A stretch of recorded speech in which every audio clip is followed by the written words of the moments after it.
जनपद गाजीपुर के उस सड़क के पास मौजूद हूँ जो आपके वाराणसी से गाजीपुर के लिए मुख्य मार्ग है, और इसी सड़क से दोराहा एक सड़क जाती है जो आपका वो सैदपुर से देवचंदपुर मार्ग का निर्माण, और ये निर्माण इतनी अति आवश्यक है इसके लिए क्योंकि जिस इलाके में क्षेत्र में सड़कों का जाल होता है वही सड़क जो है वो क्षेत्र है कामयाब होता है। और इस कामयाबी के लिए सड़कों को जाल बिछाने के लिए जैसा कि आप देख रहे हैं हर रविवार को हर 15 दिन के बाद अफजाल अंसारी जो यहाँ के सांसद हैं हमेशा हर रविवार दूसरे रविवार को शिलान्यास करा रहे हैं। शिलान्यास के माध्यम से पूरे क्षेत्र के अंदर में जो सड़कें नहीं बनी थी उन खराब सड़कों को अच्छा करने का प्रयास करें। लेकिन जो संस्था इस सड़क को बना रही है, जो कार्यदायी संस्था है आरएस, वो आरएस की सड़क को बना रही है और किस मजबूती के साथ बनाएगी खुद उनके ज़बानी हम जानेंगे। तो आगे लोगों का भी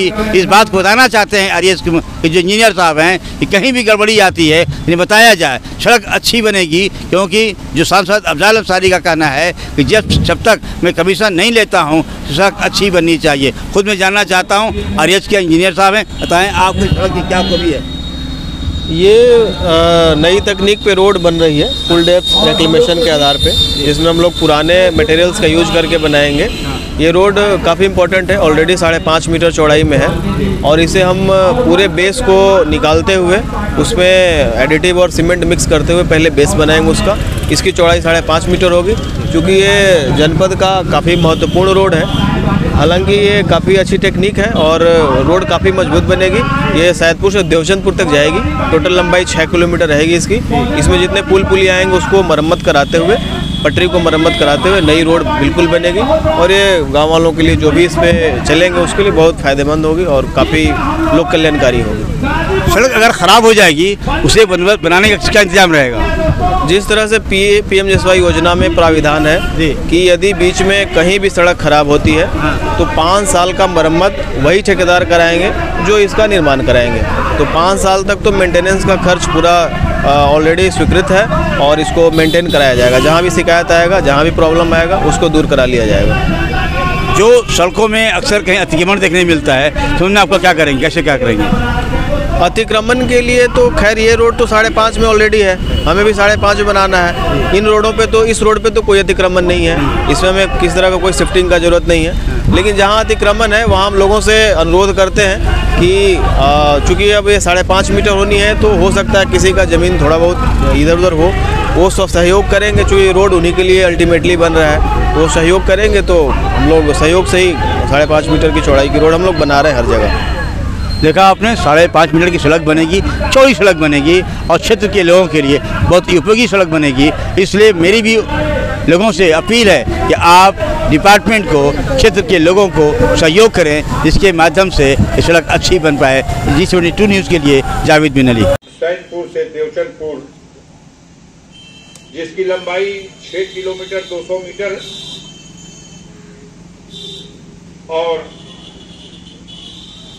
इस सड़क को PM-JSY योजना से नए सिरे से उच्च गुणवत्ता से मजबूती से बनाया जाए, जहां बीच उन जगहों पर सीसी रोड की ढलाई की जाए, किनारे नाली बनाई जाए और इसी के कारण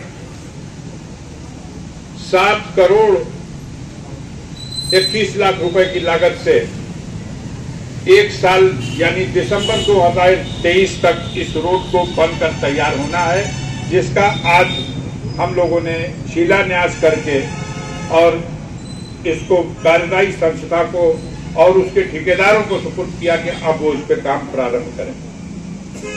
ये सड़क 1 साल में बनेगी। क्षेत्र में जागरूक नागरिक हैं, सामाजिक कार्यकर्ता हैं, उनसे मेरा अनुरोध होगा इस अवसर पर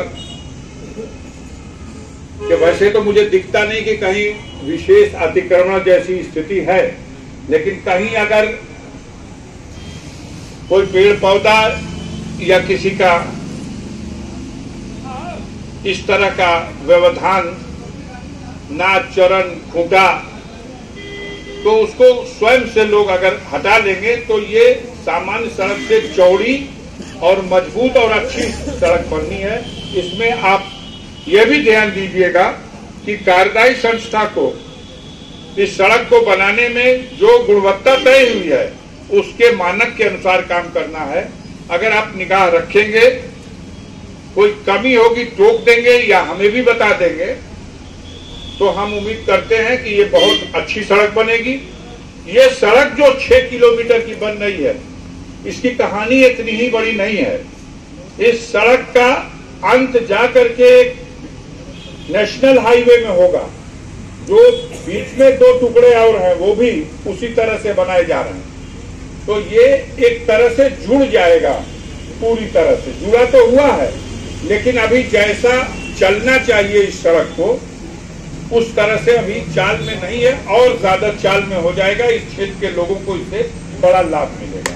इसी उद्देश्य से इस सड़क को हमने अपने कार्य योजना में सम्मिलित किया। इस अवसर पर क्षेत्रीय विधायक जी के पिताश्री ने भी कुछ सड़कों के नाम दिए हैं।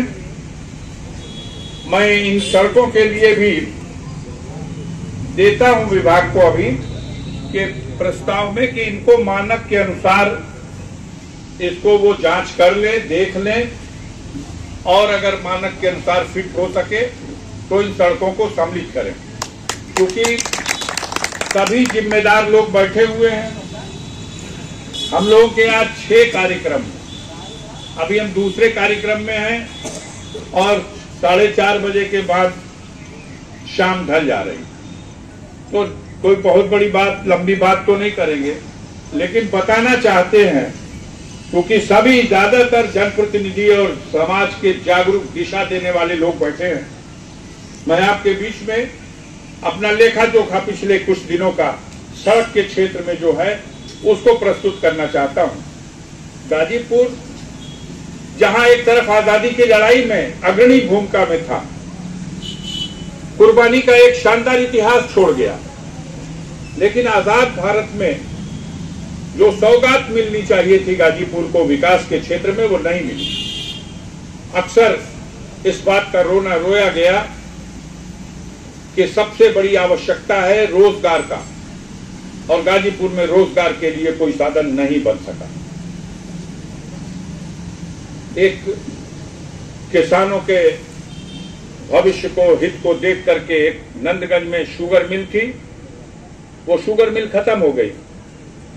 उसे कई सरकारें आई, लेकिन दोबारा उस शुगर मिल को चालू नहीं कराया जा सका। गाजीपुर जनपद में एक और सूती कताई मिल बहादुरगंज बड़ौदा के नाम से थी, जिसकी स्थापना 1985 में हुई थी। उन दिनों कांग्रेस पार्टी का शासन था। वो भी अपनी दुर्दशा को पहुंच गई और बड़ौदा सूती कताई मिल भी बंद। रोजगार के साधन के रूप में तो कुछ भी नहीं है, लेकिन दिल्ली में या लखनऊ में जब बात चलती है तो इसको उद्योग से शून्य जिला है ये नहीं माना जाता। ये उद्योग विहीन जिला है ये नहीं माना जाता। उसके पीछे कारण तर्क क्या दिया जाता है? एक तर्क कि गाजीपुर में अफीम की फैक्ट्री है। निस्संदेह अफीम की फैक्ट्री है, लेकिन वो भारत सरकार की देन नहीं। आज भारत सरकार संचालित कर रही है, वो अंग्रेजों ने दिया था, और वो इसलिए दिया था कि गाजीपुर के वीरों की बगावत को कुचलने के लिए गाजीपुर के लोगों को अफीमची और मदकची बना दिया जाए।